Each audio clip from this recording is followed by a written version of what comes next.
Welcome to 5 Dubs by MDDC Press. I'm your host, Rebecca Snyder, the Executive Director of the Maryland, Delaware, and DC Press Association, which represents news media in our region. 5 Dubs focuses on the who, what, when, where, and why of local news media. We'll talk with the journalists about the stories behind the news. You can find more information about our guests in the show notes or on our website, www.5-dubs.com. The panelists are all former interns through this very program and have worked in MDDC newsrooms and are still there now. And the goal of this panel discussion is for them to give you some lessons that they learned the hard way, perhaps, maybe not, but at least that they learned. So another headline for this might be things I wish I had known before I had my first internship. So let me quickly tell you who these folks are, and then we'll get to the discussion. Jack Hogan of the Daily Record. Jack Hogan of the Daily Record, there he is. Who was the state government reporter. Krys'tal Griffin, the community issues trending reporter, Delaware Online and the News Journal. Great to see you again, Krys'tal. And Amanda Yeager, the dining reporter with the Baltimore Sun. So now you've already heard the kind of experience that these all the mentors have, and this includes this panel at all. So this is your chance to get some really straight conversation about what worked and what didn't work. And let me also give a shout out to Andy Schotz, the editor of the Frederick News-Post, who's going to offer the editor's perspective. And Rebecca will moderate. Take it away, Rebecca. Okay, so I will spotlight on, and thank you all for joining us today. So it's been a couple years since some of you have done your internship. Wanted to first check in, what stuck with you in now that you're more seasoned reporters? What was there a seminal moment or a crystallizing thought that came out of your MDDC internship that still helps you today? What did you learn?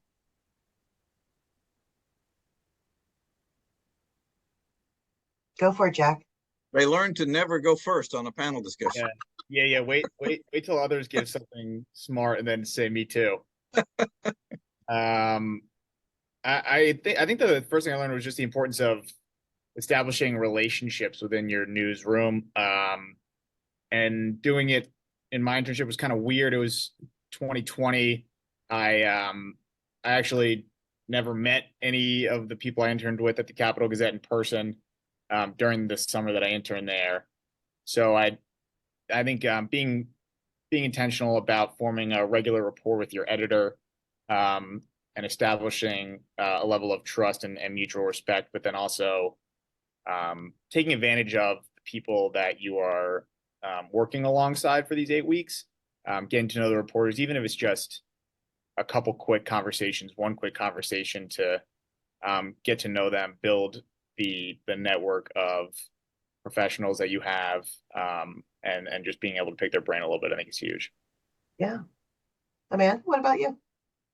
Well, I'll say me too, Jack. Thank you. I actually had kind of the opposite setup for my internship. Mine was all the way back in the summer of 2011, and I was at the Howard County Times back when they actually had their own offices, their own newsroom. Now the community papers, including the Howard County Times, the Capital, they share office space with the Sun. But at the time we had our own newsroom. There were multiple editors, reporters.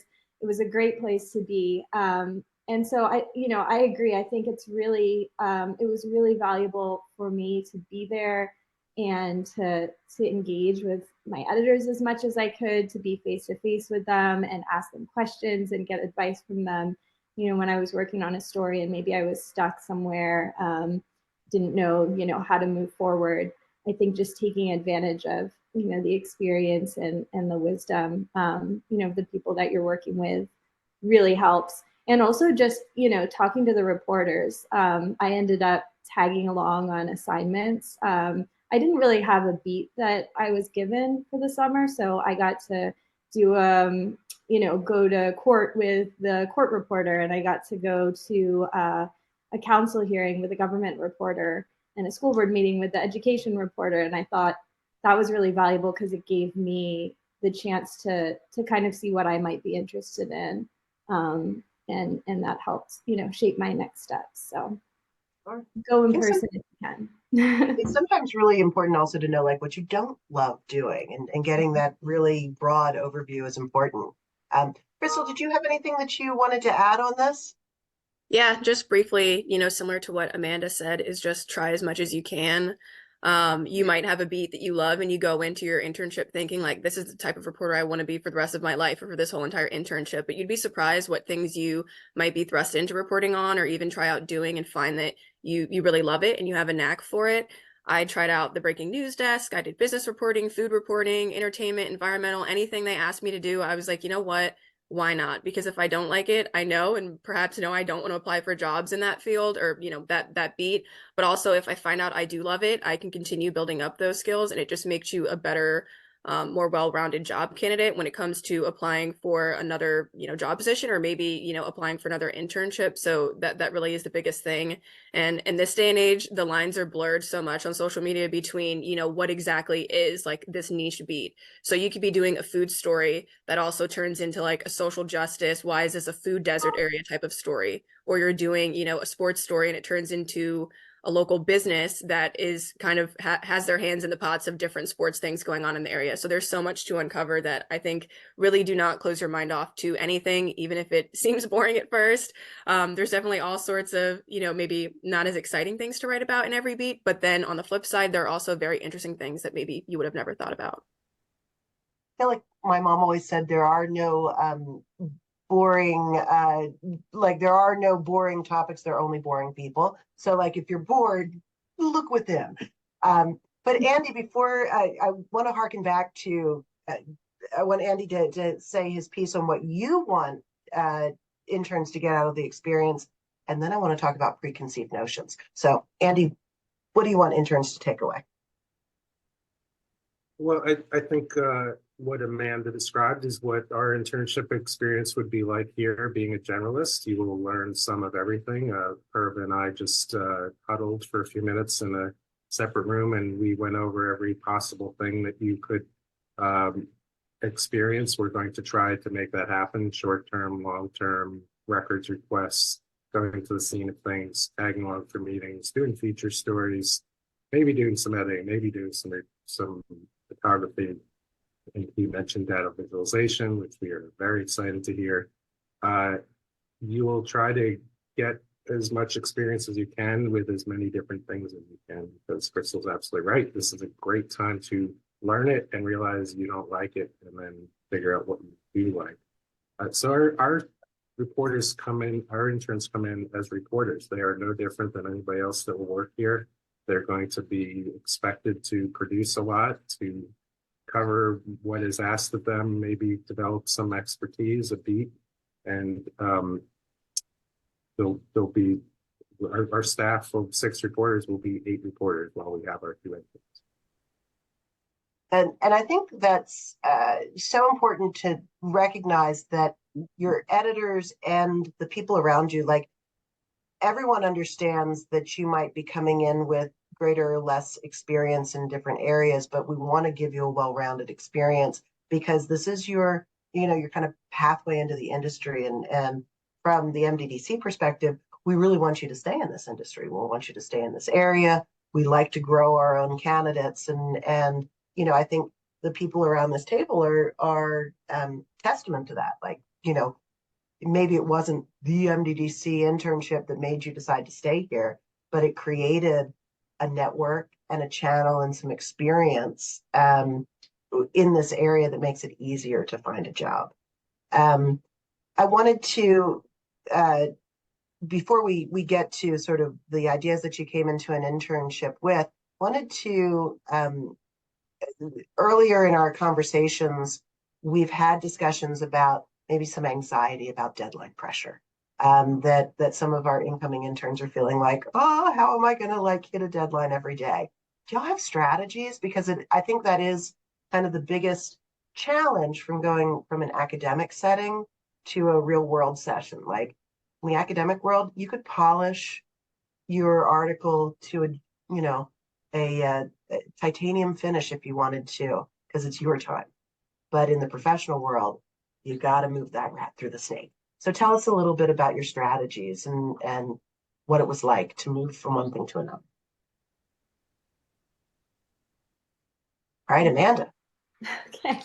Well, I'll speak on that because I know I definitely had a lot of trouble, or a lot of deadline anxiety starting out, because left to my own devices, I can be really perfectionist about, polishing that story, that lead, making it, as perfect as I can. But I think, becoming a reporter who was asked to file daily stories kind of, you learn soon enough that you can't always do that. Sometimes you just have to, do the story as best you can. Obviously, it's got to be accurate and it's got to be complete, but sometimes the writing's not going to be, the perfect writing.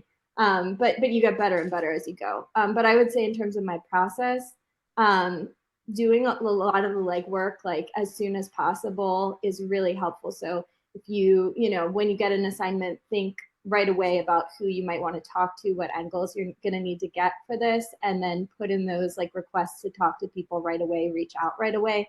Because I think sometimes like that's the element that takes the longest, is just to get in contact with the sources that you're going to need. And just getting that information as soon as possible is really helpful to start like processing and thinking about how you're going to organize it all, what other questions you might need to ask as you're going through the reporting process. So just reaching out as soon as possible is always what I try to do, and getting on top of that. And then, the writing kind of flows from that once you have all the information that you need. Okay. You can also write incrementally, and even if it's just a phrase or a paragraph or something that pops into your head while you're still reporting, you can do that and so build your story sort of from the upside down, inside out perspective. Great point, Tom. Thank you for that. Jack, did you have something you wanted to add? Well, I mean, I think building off what Tom said, I think the most important thing is just getting words on paper.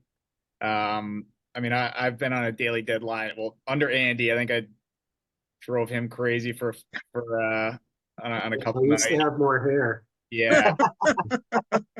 It's I mean, the biggest thing I've learned is just doing it. I mean, repetition is what really builds your ability to file on deadlines. Right now, I mean, I'm putting a story in every day by the latest 5, hopefully by like 3 or 3:30. So it's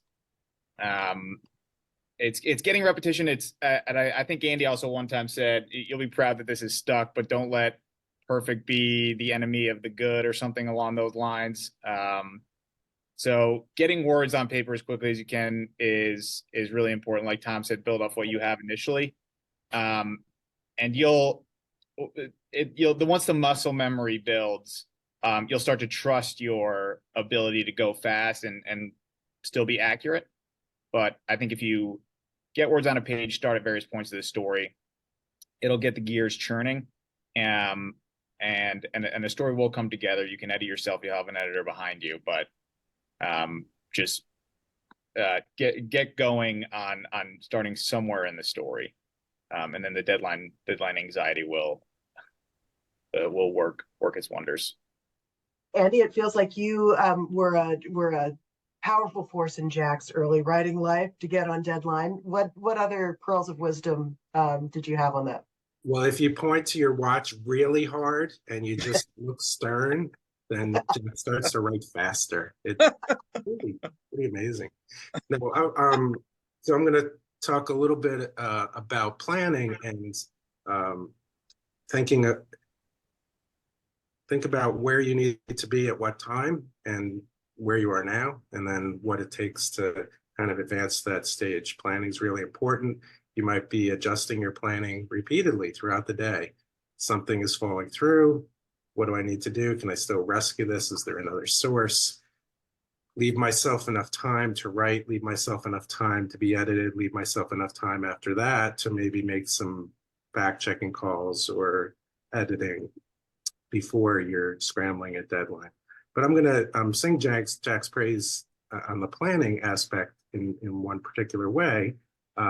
Jack was unique in how he approached covering county council meetings. For one thing that he did that I think is great, and that was that every time he was covering a meeting, he prepared himself for the meeting by talking to the county executive who was not there at the meeting. So he's covering a county council. County executive is a looming force, may have some say on what the council says or says. And then instead of coming back and saying, I hope I can reach her, he interviewed her a lot in advance. I mean, and that worked out really well. He was prepared for things. So that just goes back to the planning aspect of it. Yeah. Krys'tal, do you have anything to add to that? Yeah, just to offer some advice on the flip side, this is all really great information from everyone so far about meeting those deadlines, but there are going to be times where you are overwhelmed or you get double assigned something and you really just can't get it done. And I think you should not be afraid to speak up and say that. Anyone who's worked in a newsroom knows that if you have a lot of editors or just a lot of like higher management staff members, communication isn't always perfect. Sometimes people might assign you something due by 11 on a day, and then another editor could message you and say, hey, can you also get this done by 11? And if you need 2 interviews or you have to be out in the field, you can't really be in 2 places at once and do those things. So just speaking up and saying, hey, there's this thing that's already due. Could I get this in 2 hours later? Or is this something that you need ASAP? I'll reconfigure my day. That's really important no matter what phase of your job you're in, whether you're a seasoned reporter or you're a new reporter. And I think being able to speak up about that and not seeing it as, a deficit, but seeing it as your superpower, kind of to be able to speak up and say, look, I'm advocating for myself. I'm setting boundaries of like, I can't do that today. I don't want to, overburden myself. You're not a rubber band. You will snap if you take on too much. So just making sure you know your limits. And that doesn't mean, you don't send that email like Amanda mentioned for 2 weeks and then your story is currently due on deadline and you're saying, oh crap, like I can't get it done. That's not what I'm referring to. I just mean, if you do get overloaded within reason, just be sure to send a quick note and say, hey, is there a way I can get an extra couple hours, or can we work together to have a better plan for how to get a story like this done in the future? And that has always helped for me. And I've never felt bad about advocating for myself and speaking up about, what I can and can't do. I think that's amazing life advice in general. And like the couching it not as, oh, I can't do that, sorry, my cup is full, but kind of going back to the powers that be and saying, here's where this is causing friction or problems or difficulty. How can we shift and advance? It sounds trite, but like never bring a problem without at least a whisper of a solution. And I think that kind of goes a long way to building relationships and also like understanding your capacity. You don't want to fail. You don't want to turn into half-assed stories. You want them to be, and no one wants that. So I think that's really an important view to make sure that you're looking after yourself as well. Earlier, I think one of the things that you all shared was one of the most important things about your internship was developing those relationships and doing all sorts of things. Sorry, my cat's here. So we had dogs earlier. Now we have a cat. But you all had mentioned that developing relationships and with other reporters, with editors was so critical. But could we talk about, how you do that? Because really you're kind of plunged in. It's almost like the middle school cafeteria. Everybody has a table that they sit at proverbially. How did you break in, or how did you develop those relationships? Andy, how would you like to see people develop those relationships? What you've seen this sort of play out for years. Yeah. Last year we had 2 interns, which allowed them to have each other. They would sit across from each other physically, and but we're just going over our seating chart, which we might move around and make sure that it's easy for cross-pollination, for chatter, to lean to your neighbor and it be somebody that you can talk to and rely on, get some advice. Include them in everything. There's a group that likes to do a walk around the building once at lunch, and The interns will be part of that if they want to. But going back to the idea of including, or they are another reporter, our process of editing is very direct and hands-on and line editing. So when you file a story, you come in and you sit down and we read it aloud word for word. I think that it can be hard to ask for that type of editing. I think you should have it, or that type of guidance or feedback. It's very easy to get lost in a newsroom. I've seen interns who have come in and there's no real process for them to get feedback or to talk or to periodically stop and go over what they're doing. They're just there until somebody notices something is wrong. You have to speak up if you're not getting that, but that's a hard thing to do. So I think it's more incumbent on the editors or whoever is structuring the internship to make sure that's part of it, not let that get lost. Who else has tips on making things? Amanda. Yeah. I mean, I would say for me, thinking back on my internship, we had a pretty small newsroom, and since we were all there, it was pretty easy to connect. I think the editors actually assigned in the early days some of the reporters to take me on assignments, so that was really helpful for me to connect. But I would say now, you know, even in a bigger newsroom like the Sun, that can be a little bit intimidating. Not everyone's in the office all of the time, but we're all, we may be busy, but I think we're all pretty open and would love to talk to interns, who want advice or who want to connect. So, you'll be on Slack, for instance. Feel free to just send a little message to a reporter, in your newsroom, introducing yourself, asking, if the reporter might have time to go to coffee, to go to lunch, something like that. If you want any advice, I think all of us are very open to that and would love to make that happen. And sometimes it's just taking the initiative to reach out. We try, I think at the Sun, we try to do some newsroom happy hours every now and then. So there will be opportunities to kind of, meet with people after hours as well, if that's something that you're interested in. But yeah, I think my biggest piece of advice would be just don't be shy to reach out. All of us would love to share advice and even set up a time to meet if that's something you're interested in.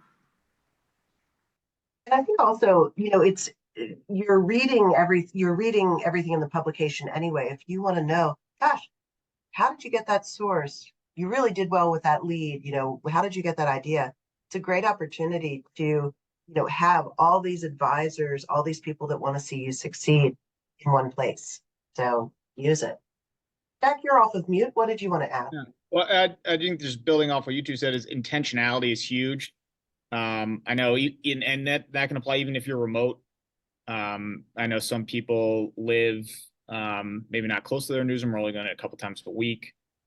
I know when I was at the Capitol and we were never in person, I remember someone, it might have actually been Tom, might have recommended that I do this, that I just set up a Zoom call with a reporter in the newsroom, maybe once a week, bite-sized pieces, talk with them for 20 minutes to a half hour, being able to pick their brain. That establishes some kind of relationship, and then that person's going to be there for you to turn to during and after your internship. And you'll get, even from a 20 or 30-minute conversation, maybe you'll get at least one nugget that you can apply to your reporting that summer or moving forward. And I mean, now this internship program has so many people you can turn to. And a lot of this conversation is going to be, it seems like it's just built into your day-to-day work as it is. So just being able to make time for that, I think it seems like it's going to go a really long way too. Krys'tal, did you want to add anything? Everyone pretty much covered it, but Andy mentioned something that his newsroom, they do a little lunchtime walk around the building. So I would just, echo off of that and say if there's anything that your newsroom is doing in that regard, whether you're interested or not, maybe just give it a chance for 1 or 2 weeks. My newsroom, we have a writing club where we just critique various articles that we've read, whether we love it or maybe we see how it could be better just to use that in our own writing. So I open that to, I actually host it and I open it to anybody in our newsroom, whether you're here for the long haul or just a summer internship, winter internship, because it's a good way to just kind of talk with your coworkers. It doesn't always have to be like, oh, what's this assignment? But just getting to know people's personalities and not make it always like a work give and take sort of interaction, but just kind of talking candidly and getting to know everyone and really feel like you're a part of the newsroom for the time that you're with everyone. It's a great idea. I love the Great writing idea. club. Yeah. I wanted to turn back to kind of preconceived notions coming into an internship. I remember way back when, like Krys'tal, you were all sports all the time. You were like sports writer USA. I think Jack, you were really interested in sports too. I love sports outside of work, but I always kept the line. I've never covered it. All right, so I was misremembering, but a lot But of he and I times, still text a lot about the Boston Celtics, so he's not lost his interest. Oh He's yeah, just channeling it. Yep. just channeling. So, but I think a lot of interns come into a newsroom situation. I think Krys'tal, you knew you were really heavy on sports and wanted to get a broader frame, but there's all sorts of kind of ideas or preconceived notions that you come into an internship with. And how does like were those notions, did those notions bear fruit? Like were they accurate? Did you kind of were there things that surprised you about what the internship had based on what you thought you were getting into going into it? Yeah, so unfortunately, Jack and I were in the same boat. I do love sports outside of work, but I think the doc who was interning with me, he was gung-ho on like Philadelphia sports and being able to report on that. But similar to what I said earlier of just trying everything, I know I came in and figured I was going to do a lot of general assignment, probably a lot of traffic stuff, but I really wanted to get my hands on some social justice stories, some environmental stories, just kind of anything like that. And my first internship was in the throes of COVID. It was the summer of 2020. So one of the first stories that I ended up writing with the other woman who was interning with me was like an FAQ all about COVID, what you should be doing, should you be masking, what does social distancing even mean? And when we got assigned that story, in my head, I was kind of like, okay, so you're having the two interns who have been here for like a week do this story about public health to go out to everybody in the state of Delaware. I believe in myself, but I'm also like, do you really want us to do that? But we did it and it turned out amazing. And it was a reference for the rest of the summer that we kept building our stories off of. So that's a situation where I could have, been scared to do that story or maybe said like, oh, Lindsay, the other intern, you can take this on yourself, or like, I'll just, be in the background. But you can have so many ideas about what you think a story will be or what you think your summer will be, but you really just don't know what can come up. That is truly the beauty of news, is that there's so many different breaking news situations that I can guarantee will come up in your newsroom that you don't really know if that's going to stay a breaking news story, if it's going to be something that falls into your lap as a feature story. That's a very, passionate, an interest that you're very passionate about, anything like that.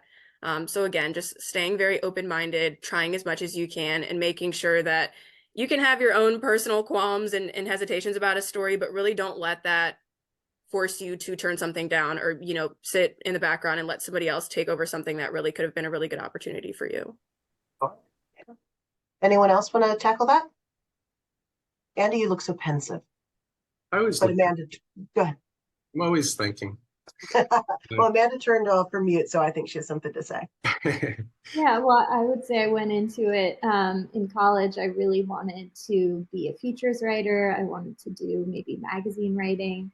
And I ended up, doing, like I said, a little bit of everything at the Howard County Times, and ended up getting my first job there in large part because of the internship experience and the connections that I made after graduation. And that job was the government reporter, which is not something that I had pictured myself doing at all. I wasn't super interested in politics when I was studying journalism, but it's just kind of the way things played out. And I ended up really loving, being a government reporter. I did that at the Capitol as well. I did state and local politics when I worked for the Capitol. So it ended up being a big chunk of my career. I did find my way back to features and food writing, but I think just being open to the possibilities is really important, like everyone said, because, I don't regret having done government for all these years. I really learned how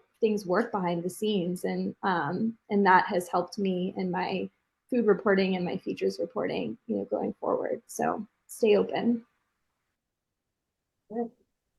Anything else? Preconceived notions? I think also I don't remember going into my internship having honestly a lot of time in college too, not really knowing exactly what I wanted to focus on. And I think just conveying that's okay too if you don't have an area that you want to spend a lot of time on or delve into that. Like we've heard previously, just having an open mind, saying yes to opportunities. You might even get through the internship and still not have much of an idea, but you'll have experiences that'll help you develop those senses. So don't feel like you're missing something if you're going into the internship and you don't have an area of focus. Continuous revelation is always an important piece. And you never know what's going to pop up. I mean, like, who would have thought the Key Bridge would collapse? You know, and suddenly transportation is this huge and hot beat, and it intersects with so many other pieces. And I do want to leave some time for questions, but I feel like we would be remiss if we didn't recognize that it's an election year. And so how do you guys think the election, which is, of course, presidential election, we've got a in some areas, a very interesting Senate race cropping up. How do you feel like the election is going to play out in this internship cycle? Are there fun stories that you think can happen there? Go for it, Amanda. From my perspective as a food reporter, you wouldn't think that there would be any food and politics stories, but there actually are plenty. And so I think just like keeping an eye out for interesting ways of covering the election cycle, interesting intersections. Last election cycle, we noticed that there are a lot of restaurant owners who were donating money to mayoral campaigns, state's attorney campaigns in the city. And that ended up being a story looking at who was donating the money and asking them, why they were backing these particular candidates. So just try to think broadly about, how politics can intersect with all kinds of parts of life and not just the really straightforward, angles. Absolutely. All right. Anyone else have something to add to that? All right, I'm going to give all of our interns a chance to formulate their questions, and we'll open it up to questions in just a second, but I'd like to go around and ask each of you a do and a don't. If you were starting over, what would you do and what wouldn't you do in your internship? And Andy, can we start with you, with your perspective of seeing a lot of interns, or do you want to reach into the Wayback Machine and tell us something? Because you were an intern once upon a time too, I bet. No, I was No, not. you were never an intern? And that is one of my biggest regrets. So just as a snapshot, my journalism career started in college when I worked at a independent newspaper, came out twice a week, and we'd stay up all night and put out the paper every Monday night and Thursday night, I think it was. No advisor, we were just on our own, and we were proud of that, but made some really bad, egregious errors, but that's the time to do them. I think I learned a lot through experience and through some of the older students would stay back and chat or give us a little guidance. But the one thing that I never got to do was an internship. And when I see the number and degree of internships that our interns are coming in, often having done others, and they are so well-rounded. They're about, 10 years into my career is where they are right now, because they've learned so much and had a chance to develop so much that they come in very well-rounded and sharp and a lot of experience. I think that's fantastic, and really commends both MDDC and University of Maryland, where interns tend to come from, for developing that and placing a high importance on. All right. So do you have a do and a don't? Do and a don't. I do try everything. Do not. I guess they're kind of do and do not. Do not hesitate. If the question is, do you think I can do this? The answer is probably yes. Like, let's try that. You have an idea? Let's try that. I'm open to a lot of different things that maybe I haven't even thought about, but pitched it and let's see what we do. If you're interested in it, then that's going to go a long way toward it being done well because you have the motivation to do it. Perfect. All right, Krystal, what's your do and don't? I was still muted. Okay. This is a really good question. I think for a don't, and this is advice I usually give to, any classes I guess speak to, is just don't count yourself out. There are so many reasons why, people in this world, opportunities will count you out. So don't do them a service by, doing it before they can. You got this internship because they saw something in you, and just because you make a mistake, or maybe that lead wasn't as good as it could have been if you wrote it 2 months later, it doesn't mean that suddenly you suck or that you don't deserve to be there. And just the little anecdote that I gave previously about, the 2 interns were writing the COVID story. There was no reason I shouldn't have felt equipped to do that. It was probably just first week or two jitters of it's like, I don't know, are people really going to want to read this from me when I'm still in college? I don't know, but they didn't even know I was still in college. They just read it, and that was that. As far as a do, I think I could have benefited from teaming up with other veteran reporters more. I did work, I think, on 2 or 3 stories with other reporters in the newsroom, but there's always kind of that feeling when you're an intern that you have to be perfect, kind of like what I was just talking about. And you almost see like asking someone to work with them is like you're going to drag them down because you're the intern. But I can say, being on the other side for a few years now, I've never felt that way when someone who's interning says, hey, you wrote this story, I'd love to team up on something in the future with you. I'm always really excited that they saw me as someone they could come to and, really wanted to work with me. So if I could go back, I would probably go to some of my other colleagues that I still work with and say like, hey, you wrote this and I would love to write something similar with you. You just let me know, and, I'll be your partner for the week, or, something like that. But those are my 2 do's and don'ts. Great. Thank you. Love that. Jack, what about you?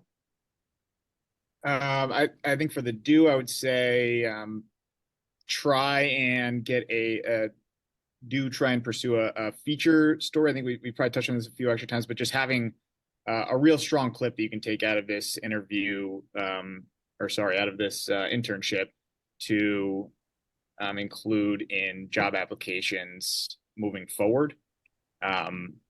Make this something that it's really up your alley in terms of interest, or maybe it's a pitch coming from an editor, but having just a real solid clip that's outside of a daily that you can use to market yourself moving forward. And then I think there's a lot of opportunities to be late on a daily basis, whether it's with your story, an interview, a meeting in the newsroom, something. I think timeliness will go a long way. So you're just establishing yourself as someone who will be there on time for things. Amanda, last word from you. You're doing now. Sure. For a do, I think we've covered this in terms of the newsroom side of things, but I would say do go in person whenever you can. I can't, stress enough how many times I've found a story, made a connection, just showing up to an event or going to a meeting in person. A lot of the council meetings these days are live streamed. And so that's convenient when you're juggling a lot of assignments, but going in person I've never regretted it. Often, especially on the local news level, you're the only reporter there, and people are so glad to see you show up and to see that you care. And it builds trust, it builds connections. You'll get story ideas and sources that you might not have gotten otherwise. So I would stress, being in person. And I guess for my don't, I would say just don't be afraid to pitch an idea. If you have something that comes up in the course of your reporting or over the summer, bring it to your editor. I don't think there's many ideas that they would turn down, and you have, maybe a different perspective or are connected, to the community in ways that are different from the rest of the newsroom. Maybe there's something, online that you see that no one has seen, or maybe there's someone that you met that no one's heard about. So don't be shy about bringing that up. I think most editors are usually hungry for story ideas. So I love that. It really kind of brings home that we all have something to learn and we all have something to give, no matter where you are or what you're doing. So thank you all for that. Thanks for listening to 5 Dubs with Rebecca Snyder. Please subscribe and leave us a 5-star review wherever you download your podcasts so that others can find us. What do you want to know about local journalism? Email me at rsnyder, SNYDER, at mddcpress.com. Interested in supporting our podcast and journalism? Please donate to our 501c3 Press Foundation. Find out more and see the full episode list and show notes at www.5-dubs.com.